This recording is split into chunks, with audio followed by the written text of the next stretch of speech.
എല്ലാവർക്കും സലു സിമ്പിൾ റെസിപ്പീസിലേക്ക് സ്വാഗതം. ഇന്ന് കുട്ടികൾക്കൊക്കെ വളരെ ഇഷ്ടപ്പെടുന്ന ഒരു പാനിപൂരിയാണ് തയ്യാറാക്കാൻ പോകുന്നത്. അപ്പൊ അതിനുവേണ്ടി കുറച്ച് പുളിയും എടുത്തിട്ടുണ്ട്, ഈത്തപ്പഴം എടുത്തിട്ടുണ്ട്. അപ്പൊ ഇത് രണ്ടിന്റെയും കുരു മാറ്റിയിട്ട് വേണം നമ്മൾ ഇതിലേക്ക് ഇടാനുള്ളത്. അതൊരു 5-6 എടുത്തിട്ടുണ്ട്. എന്നിട്ട് ഗ്യാസ് ഓൺ ചെയ്ത് കുറച്ച് തിളച്ച വെള്ളം ഞാൻ ഇതിലേക്ക് ഒഴിച്ചു കൊടുക്കാണ്. അപ്പൊ അത് ഒന്നും കൂടി ഒന്ന് തിളയ്ക്കണം, അതിന് വേണ്ടിയിട്ടാണ്, അപ്പോഴേ സോഫ്റ്റ് ആവത്തുള്ളൂ. അപ്പൊ നമ്മൾ ഈ വേവിച്ച് വെച്ചിരിക്കുന്ന പുളിയും ഈത്തപ്പഴം ഉണ്ടല്ലോ, അത് നന്നായിട്ട് തണുത്തിട്ടുണ്ട്. അപ്പൊ മിക്സിയുടെ ജാറിലേക്ക് ഇട്ടിട്ട് നമുക്കത് പേസ്റ്റ് പോലെ അടിച്ചെടുക്കണം. പിന്നെ പ്രത്യേകം ശ്രദ്ധിക്കേണ്ട കാര്യം, അതിന്റെ അകത്ത് കുരു കാണരുത്. കുരു ഉണ്ടെങ്കിൽ നമ്മളുടെ ജാറിന്റെ ബ്ലേഡ് ഒടിഞ്ഞു പോകാൻ സാധ്യത കൂടുതലാണ്. അപ്പൊ ഇതുപോലെ വേണം നമ്മളിത് അടിച്ചെടുക്കാനുള്ളത്. ഞാനൊരു ബൗൾ എടുത്തിട്ട് ഇതിലേക്ക് പുഴുങ്ങിയ 3 പൊട്ടറ്റോ ഇട്ടിട്ട് ഒന്ന് ഉടച്ചു കൊടുക്കണം. അപ്പൊ ഈ ഒരു സംഭവം ഉണ്ടാക്കി കൊടുക്കണം എന്ന് ഏകദേശം 1 മാസത്തോളമായി റെസ്റ്റോറന്റിന്റെ പുറകെ നടക്കുന്നുണ്ടേ. ഞാനാണെങ്കിൽ ഈ പല തിരക്കുകളൊക്കെ ആയത് കാരണം ഞാൻ പിന്നെ ആവട്ടെ നീക്കി വെച്ച് അപ്പൊ ഇപ്പൊ ഞാൻ വിചാരിച്ചു എന്തായാലും ഒരു കാര്യം നമ്മളെടുത്ത് ആവശ്യപ്പെടുമ്പോൾ ഇനി അധികം നീട്ടാൻ പാടില്ലല്ലോ. അപ്പൊ ഞാൻ പുഴുങ്ങിയ കടല കുറച്ചിട്ട് കൊടുക്കാണ്. അതുപോലെ പകുതി സവള ചെറുതായിട്ട് അരിഞ്ഞതും ഇട്ട് കൊടുക്കാണ്. അപ്പൊ നമ്മുടെ ബീഫ് റെഡി ആവുന്നുണ്ട്. പിന്നെ ഇതിലേക്ക് നമ്മൾ കുറച്ച് മല്ലിയിലയും 1/2 ടീസ്പൂൺ കുരുമുളക് പൊടി, 1/2 ടീസ്പൂൺ മല്ലിപ്പൊടി, 1/2 ടീസ്പൂൺ മഞ്ഞൾപ്പൊടി, 1/2 ടീസ്പൂൺ കാശ്മീരി ചില്ലി പൗഡർ, പാകത്തിനുള്ള ഉപ്പ്, 1/4 ടീസ്പൂൺ ആംചൂർ പൗഡറും 1/2 ടീസ്പൂൺ ചെറിയ ജീരകത്തിന്റെ പൊടിയും കൂടി ഇട്ട ശേഷം നാരങ്ങയുടെ നീര് ഞാനിവിടെ ഒഴിച്ചു കൊടുക്കാണ്. പകുതി നാരങ്ങയുടെ നീര് ഇതുപോലെ പിഴിഞ്ഞൊഴിച്ചു കൊടുക്കണം. എന്നിട്ട് എല്ലാം ചേർത്ത് മിക്സ് ചെയ്ത് കൊടുക്കണം. അപ്പൊ നിങ്ങളുടെ കയ്യിൽ ചാട്ട് മസാല ഉണ്ടെങ്കിൽ അതും കൂടി ചേർത്ത് കൊടുക്കേ. ഇവിടെ എനിക്ക് ചാട്ട് മസാല ഇഷ്ടമാണ്, പക്ഷെ ഇവിടെ മക്കൾക്കൊന്നും അതിന്റെ ആ ഒരു ടേസ്റ്റ് ഇഷ്ടമല്ല, അതുകൊണ്ട് ഞാൻ ചേർത്തിട്ടില്ല. അപ്പൊ ഞാൻ അത് അടച്ച് മാറ്റി വെച്ചിട്ട് നമ്മൾ ഒരു അരിപ്പയിൽ നമ്മൾ അടിച്ചെടുത്ത ആ പുളി ഉണ്ടല്ലോ, പുളി ഈത്തപ്പഴം ഉള്ളത്, അതൊന്ന് അരിച്ചെടുക്കണം.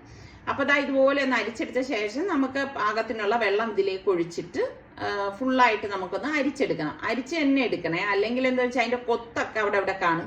അപ്പം നമുക്കത് കഴിക്കുമ്പം ഒരു ഡിസ്റ്റർബ് ആയിരിക്കും.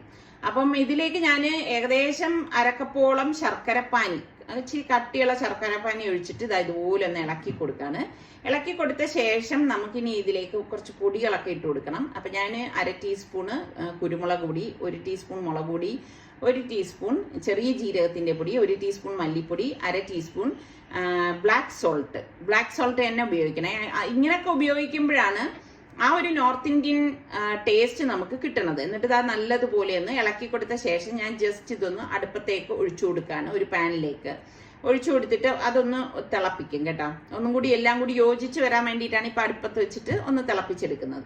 അപ്പൊ ഇതിന് പറയുന്ന പേരാണ് കട്ടാ മീട്ട പാനി എന്ന് വെച്ചാൽ കുറച്ച് പുളിയും മധുരവും ഒക്കെ ഉള്ള വെള്ളമാണിത്. അപ്പൊ ഇതിപ്പം തിള വന്നിട്ടുണ്ട്. അപ്പൊ ഇത്രയും മതിയാവും. അപ്പൊ ഞാൻ ഗ്യാസ് ഒന്ന് ഓഫ് ചെയ്യാണ്.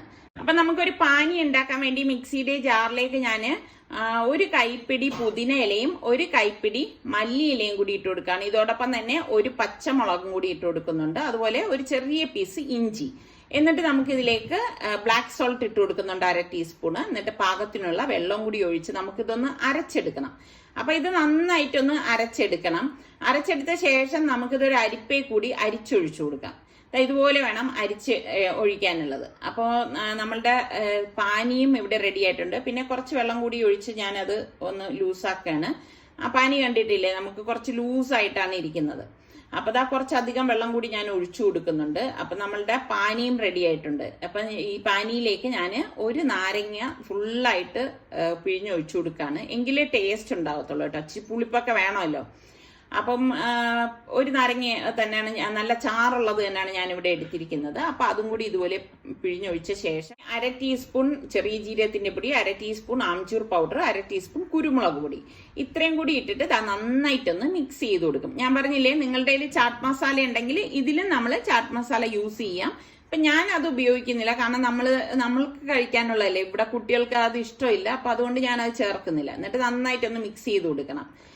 ഞാനിത് റെഡിമെയ്ഡ് വാങ്ങിച്ചതാണ് കേട്ടാ, പൂരിയുടെ പാക്കറ്റ്, നമ്മുടെ പാനിപൂരിയുടേതേ. അപ്പൊ ഞാനിത് ചൂടായ എണ്ണയിലിട്ട് ഫ്രൈ ചെയ്തെടുക്കുകയാണ്.